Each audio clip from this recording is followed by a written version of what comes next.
नमस्कार, police time न्यूजच्या ताज्या घडामोडीमध्ये मी रोहिणी तुम्हा सर्वांचे स्वागत करते। नागपूरमधून एक आश्चर्यजनक बातमी समोर आलेली आहे। नागपूरच्या विश्वकर्मा नगरात खर्याच्या वादातून 18 वर्षीय तरुणाचा मृत्यू झाला असता डेकोरेटर म्हणून काम करणाऱ्या आर्यन महिलेचा मृत्यू सुरुवातीला अपघात समजला जात होता। मात्र शवविच्छेदनाच्या अहवालानंतर डोक्याला गंभीर मार असल्याचे स्पष्ट झाल्यानंतर अजनी पोलिसांनी आता सदोष मनुष्यवधाचा गुन्हा दाखल केला आहे। मृत व्यक्तीचे नाव आहे आर्यन विलास वहिले, वय 18, राहणार विश्वकर्मा नगर, लेन क्रमांक 10।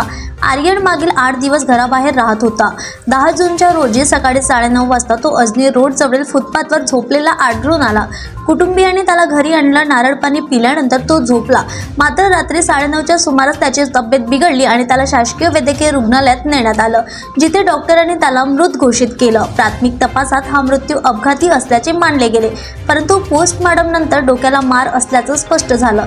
आर्यनच्या मित्राने पोलिसांना सांगितले की 9 जून रोजी लेन क्रमांक 9 मधील रहिवासी रहील श्याम हजारे, वय 24 याने खर्याच्या वादातून स्टीलच्या कड्याने आर्यनच्या डोक्यावर मारले होते। या माहितीच्या आधारे आर्यनचे वडील विलास वहिले यांनी तक्रार दाखल केली। वरिष्ठ पोलीस निरीक्षक नितीन चंद्र राजकुमार यांच्या मार्गदर्शनाखाली अजनी पोलिसांनी भारतीय न्याय संहिता BNS कलम 105 आणि 3.5 अंतर्गत सदोष मनुष्यवधाचा गुन्हा नोंदवला आहे। पोलीस टाइम न्यूज साठी स्वप्नील धारगावेची रिपोर्ट। मेडिकलमधून एक तोंडी माहिती प्राप्त झाली की एक साहिल विलास वहिले याचा मेडिकलमध्ये आणल्याबरोबर मृत्यू झालेला आहे। अशा माहितीवरून आम्ही स्वतः व आमचा स्टाफ मेडिकलमध्ये पोहोचलो असता संपूर्ण घटनेची माहिती घेतली असता अशी माहिती मिळाली की 9 तारखेला रात्री 9:30 वाजता 2 लोकांसोबत यांचं भांडण झालेलं आहे आणि सगळे 4ही लोक बलून डेकोरेशनचं काम करायचे, सोबतच काम करायचे आणि साहिलने त्यांना खर्रा मागितला तर त्यांनी न दिल्यामुळे त्यांच्यात आपसात मारझोड झालेली होती।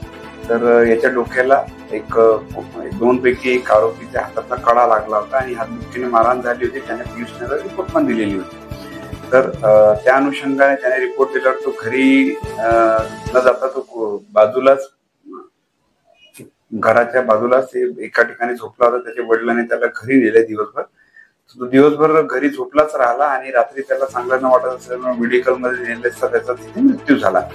तर घटनेची पूर्ण माहिती घेतली असता की आमच्यात खर्यासाठी भांडण होऊन क्षुल्लक कारणावरून आणि कोणाच्या 2 पैकी एका आरोपीच्या कडा त्याच्या डोक्यावर लागला होता आणि त्याच कड्याच्या याच्यात हेड इंजुरी झाल्याने त्याचा मृत्यू झालेला आहे। या आरोपीच्या बाबतीत हा नेहमी 8-8 दिवस बाहेर राहायचा, दारू प्यायचा, खूप अत्याधिक व्यसनी झालेला होता अशी माहिती आम्हाला मिळालेली आहे। यामध्ये दोन्ही आरोपी नागेश्वर उर्फ सोनू मसराम व राहुल हजारे या दोघांना अटक करण्यात आलेली आहे। हे सगळे सोबतच काम करायचे आणि या कारवाईमध्ये मुख्यतः पोलीस उपनिरीक्षक सिद्धांत मस्के, आमची नाईटची DBT ओंकार बाराभाई, नितीन सोमकुवर, अश्विन सहारे, नरेश रावणकर व मनीष भोलमे यांनी आणि मनोज नेवारे आणि यांनी मुख्यतः